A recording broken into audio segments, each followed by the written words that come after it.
morning friends, welcome to pre-market update. Friends, what we saw yesterday, market gave up all the gains, early morning gains, and finally ended on a almost flattish kind of note. Sensex was up just 3 points while Nifty ended was also almost flatted and ended just 3 points. Mid-cap index, however, were up in the vicinity of 0.56 and 0.05% respectively.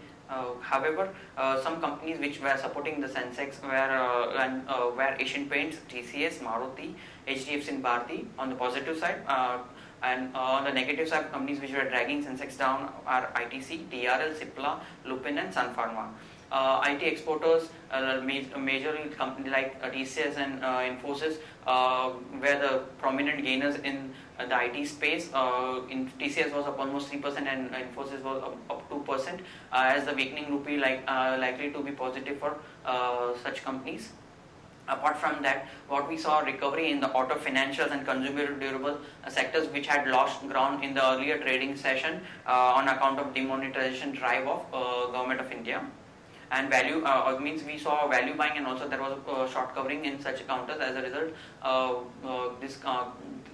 specifically three sectors, auto, financials and consumer durables were up.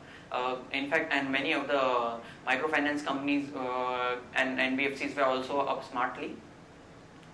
In terms of Asian global indices update at this point in time, US markets, Dow and S&P were almost down, but the losses were marginal.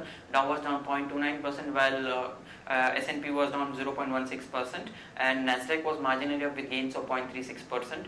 Nikkei is also trading flat at this point in time. Hang Seng is also trading flat, while Shanghai is trading marginally down with losses of 0.4%. In terms of provisional numbers, FIs were sellers to the tune of 1957 crore in the cash segment, where DI continues to support the market with the buying, and where buyers to the tune of almost 2,344 crores. SGX at this point in time is trading at 29 points up, indicating we might open on a marginally positive zone at 8130 levels. Friends, now let's have derivative update. Good morning friends, we'll give analysis on derivatives. In yesterday's trading session, it was yet another trading session where we have seen a Nifty closing on a flattish to negative note. It started with a gap up of around 70-80 odd points, and thereon it was not able to sustain at higher levels, and eventually it continues to see selling pressure and moved in the southward direction. And eventually the yesterday's trading session was a day where we have seen a roller coaster ride, where Nifty was on both these sides. On the negative side also, after seeing a gain of around 100 odd points in the start of the trade, it gave away all of its gains and also went to the negative territory.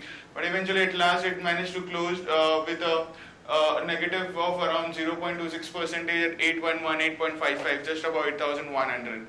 On the open interest terms, we saw a reduction of around 3 odd percentage in the open interest. Cost of carry also decreased significantly by around from 15.5 odd percentage to 4%. That is, Nifty premium is now currently trading at anywhere around 6 odd points compared to 31 points, which we have seen in the day before yesterday's trading session. Put call ratio, however, it increased a bit by 3 basis points from 0.73 to 0.76. And volatility index, after seeing a sharp run up in the last few trading sessions, we have seen volatility index cool off a bit by 4%, settled at 19.50 from 20.30 odd levels.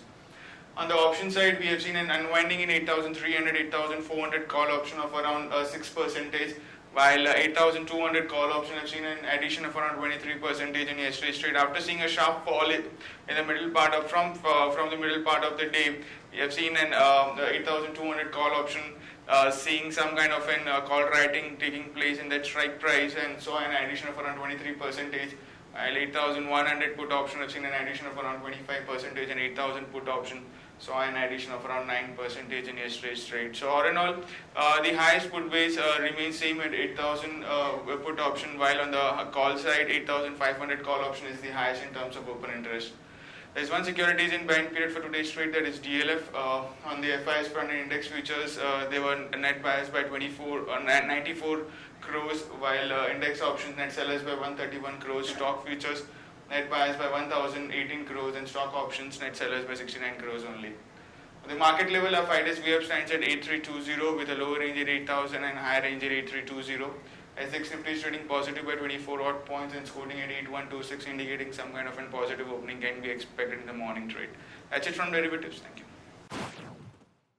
Now friends, let's discuss trading ideas for the day. First trading idea for the day is Bharti Infratel at current market price of 362.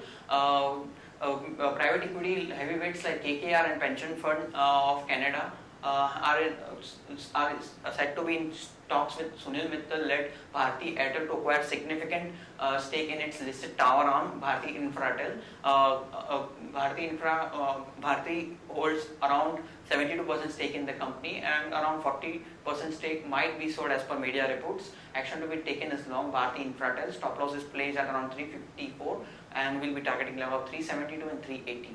Now next idea for today is Engineers India at current price of 260. Engineers India announced its numbers. Net profit grew 21% at 94 crore versus these numbers are better than street expectation, and also company declared 1:1 bonus. So action to be taken is long Engineers India. Stop loss is placed at 255, will be targeting levels of 268 and 273. Now friends, moving on to news update front, government officials clarify that FDI ban in tobacco sector is only prospective. NASSCOM has revised its growth forecast downwards to 8 to 10% for financial year 2017 after TCS, Wipro, Cognizant and Infosys struggled to grow faster due to an uncertain business environment. The cut in guidance is on expected lines. Modi affirms India's rating with positive outlook. India's iron ore production numbers were released. Production has jumped 25% from April to September period. BPCL likely to increase naphtha supply in 2017. NALCO defers Q2 earnings announcement, postpones board meet. GAIL scraps 7 billion LNG tender from US as bidders don't agree to make in India terms. Reliance slaps arbitration notice on government over $1.55 billion demand as per Mr. Dharmendra Pradhan's comment. SBI cuts interest rate to 6.9 from existing level of 7.05 on retail deposits for tenure of 1 year to 455 days. SBI cuts interest rate on bulk deposits by 25 basis across tenures. Axis Bank cuts MCLR rates by 15 to 20 bips from Friday. And NSE may divest 25% stake via offer for sale route. Bharti Airtel, Robi, Exita complete merger in Bangladesh. Hindalco eyes value-added products for margin boost. Airtel may turn around African operations in financial 2018. Dell Networks sells additional 25% stake in Delhi Dynamos. And Voltas announced its numbers yesterday. They came in better than street expectation, 72 crore versus street expectation of 60.5 crore. Now friends, moving on to results which are going to be declared today. PAT expectation on the same. Petronet LNG expected PAT of 354 crore, Deepak Patel 38.4 crores, Astral Poly estimated PAT of 27.5, and NB Ventures estimated PAT of 30.1. Stocks with positive and negative bias for trading perspective. Stocks with positive bias are Bharat Financial, TCS, LIC Housing and DCB, and stocks with negative bias are Titan and Apollo Tyres. Friends, moving on to advisory picks. 5 ideas for the day are Cox & Kings at 181.5, Eveready Industries at 225, Granules India at 101, Glenmark at 872 and Bajaj Corp at 384. Friends, that's all from advisory desk. Have a wonderful day ahead.